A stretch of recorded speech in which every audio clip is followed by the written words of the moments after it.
Elephant Man Podcast Network, Grown Man Conversations dealing with elephants in the room. It's your man DB. What's going on? Good to see everybody out there. Like, subscribe, share, hit the notification bell if you want to keep up with the new content and new stuff that's coming out. Today, I have my brother on the line, on the Zoom, right? He is a director of dad. He's the founder of Wisdom Holders Ministries. He's an all-pro dad coach. Married for 28 years. God bless your ministry, brother.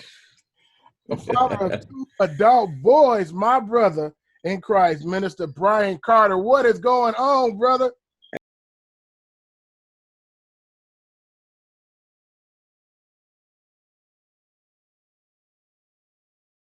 Man stuff.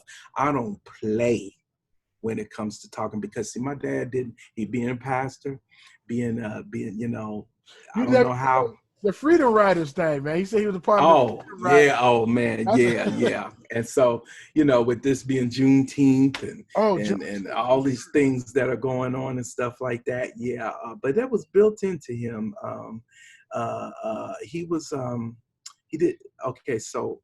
How he got involved with the Freedom Riders is that he went to American Baptist Seminary in Nashville, Tennessee. So a Brooklyn boy goes to Nashville, Tennessee and studying, to be a preacher. The Southern Baptists were the one that funded that school. So it was for Black, men and women that are studying theology, and the whole thing was like separate though. Okay. It was kind of like, Southern Baptists wasn't like about no race mixing, so we knew that everybody equal stuff. Black church, but so they were like, look, least we can do, our Christian duty is to fund this school. Okay. So it made it affordable, funded the school, but here comes civil rights. So this is 60. Let's see, I think my dad started school in 60. And then, so 61 comes along, Martin Luther King, everything going in, everything like that. And the Southern Baptist higher ups were telling the school, like, we ain't going for this sit-ins and all of that. Y'all are here to get y'all theological degree so y'all can be peacemakers, but ain't none of this rebellious stuff going on. As a matter of fact, miss some school and watch yourself not pass. Wow. And so you got parents saying, don't be involved down there, dangerous stuff down there. You just stay on campus and finish school and, and then you can deal with whatever after you get your degree. So they were like, it was a crossroads. A toss-up like, okay, what do I do? They young. They know what's going on. They in the South. This Tennessee wasn't immune to that kind of stuff. You know what I mean? So it's just like, so they got involved with sit-ins, and then here you got administrators saying, you know what I'm saying? and then, so when the Freedom Rides came, my father, he volunteered. He was on the first bus. This was May. A lot of people know about the firebombing and everything. Mm-hmm. That happened in June or something like that. Mm-hmm. And the whole concept was get on the bus. And as a matter of fact, a friend of mine took the charter and printed it off for me of the Trailways bus that went all the way from, some of them went up north and all the way down. But this particular one, went Tennessee all the way down into, Mississippi, Alabama, whatever. Backwoods. So my grandmother was freaking out. She in New York, seeing news and about all the stuff that's going on. And my dad is like, he's getting trained. You know what I'm saying? He's getting trained by the experts in the game, you know what I'm saying? Wow. As a matter of fact, he had interaction with Dr. Martin Luther King. He even ate at his house. He described the meal that Sister King made, chicken and greens and stuff.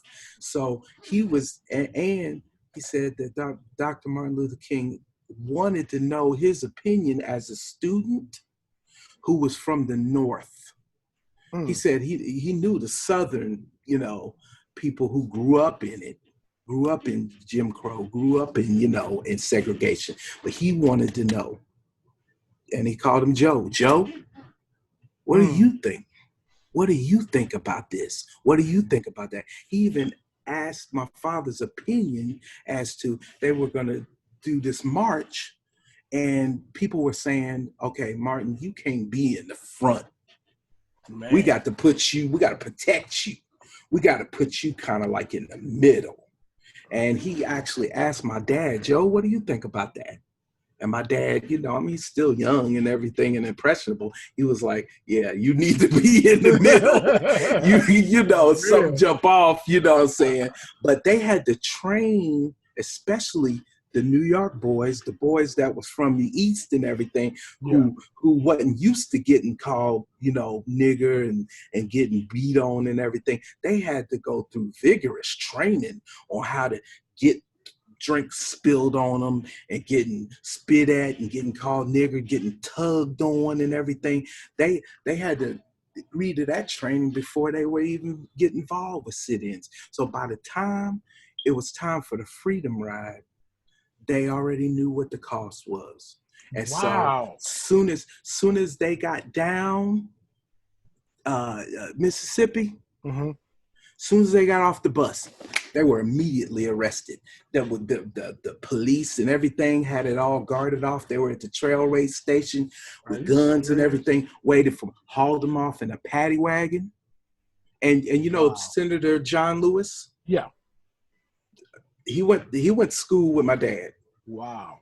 Yeah, he was 1 year under my dad. So, and you know, he took it to the whole nother level. I don't even know if he finished because he just went on into the whole, you know, thing. He was able to make it to the March on Washington and all of that kind of stuff. Whereas my dad was like, man, I couldn't go. I had to finish school. You know what I'm saying? Yeah. So anyway, my dad was arrested. And then he was put in prison and they were left in there. And this is the part I don't know, DBC, because I didn't know to ask. How long were you in prison, Dad? He said that they were intimidated, meaning that the guards would clank on the bars and everything like that, and just make them stay long periods of time without having to use the bathroom and everything, to just kind of mentally intimidate them.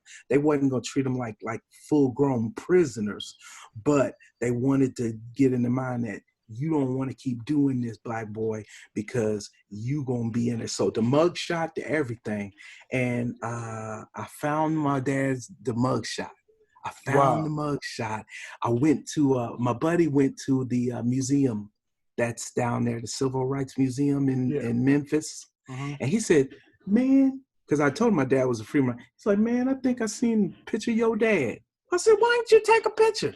And so that made me make the Mecca trip. So I made the Mecca trip.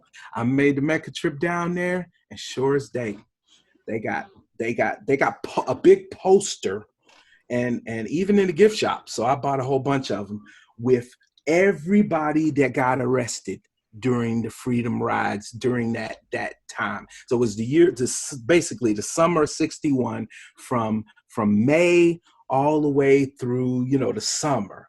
And you got some big heavy hitters in the Stokely Carmichaels. What was in there. So, I mean, it's just a lot of people, white people, black people, women, men, people from all clergy people from all walks. So that was an experience, I believe, that charged him to be an advocate for people. Because when he went back to New York, once he graduated, he went back to New York and he tried to help people in the inner city because heroin was a big thing.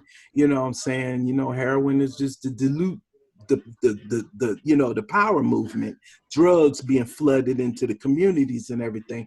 And he worked in the methadone clinics and stuff like that, and worked with some things. You know, he even was a counselor to a young Al Sharpton. Wow. so it's some heavy stuff, and that's these some big legacy and big lineage for shoes. real, man. It's some big shoes see. I got to fill, man. It's some big shoes, and I may not be the marcher and the speaker, you know, as big as that, but I do what I can, and I know what I know, and I'm proud of my son because he's heavy into the movement. Yeah, And yeah. he knows it because it's in his blood. You know what I mean? It is. It's in his blood. Wow. So that's a little bit Man. about me, DB. Man, That's a that little is bit about amazing, me. man. That is amazing. You know, and in closing, but as far as that, how to teach kids how to protest or because we can't take their feelings from them, and they're getting certain images, and with the whole climate we got going on right now, and to be like, well, you can't go here, you can't do this, or you can do this, or so we got to be able to teach them what's going on, teach them what's a bait. You know, some things a bait in, and teach them some stuff is organic and some stuff is not organic because you know, it's funded by somebody that got a different agenda, a different purpose. Wow, man. It's on the back of you getting whooped up and beat up. Okay, they're going to be in the front getting whooped up and beat up, and we'll fund it so it can look like we're with them. But we got a whole another different agenda. They say, wait a minute, why are we sharing this platform? I thought it was about this. I thought it was about that. And it's like, man, we got all this other stuff coming in. Oh, that's why you gave me the money for this project and for that project, because you got something else. You're not organically caring about us. You know what I mean? Wow. So I always talk about the overt and covert missions. We can't go into that. I'm going to actually break this up into a video because this is so rich. Yeah. This is so rich. I know we've been going for a while, but this is so rich. So you got the overt and the covert. So everybody is barking at the overt because it's right in your face. You can see it, but the covert, that's sneaky, that's subtle. Yes. You can't see it. And so it's like a form. Oh, I'm give you a little bit of money. I might get shot with some pepper gas with you. But then you're not helping the cause by spraying a BLM on this building if you got a different agenda. It's almost what's the name of that? When somebody's in the park and it's like, okay, hey, he's out here beating on me, or he's out here, you call weaponizing the police.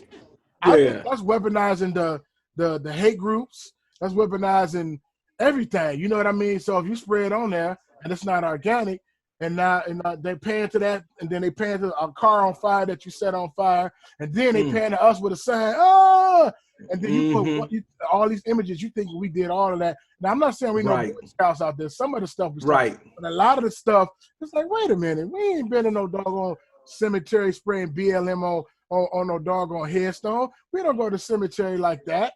You know what I mean?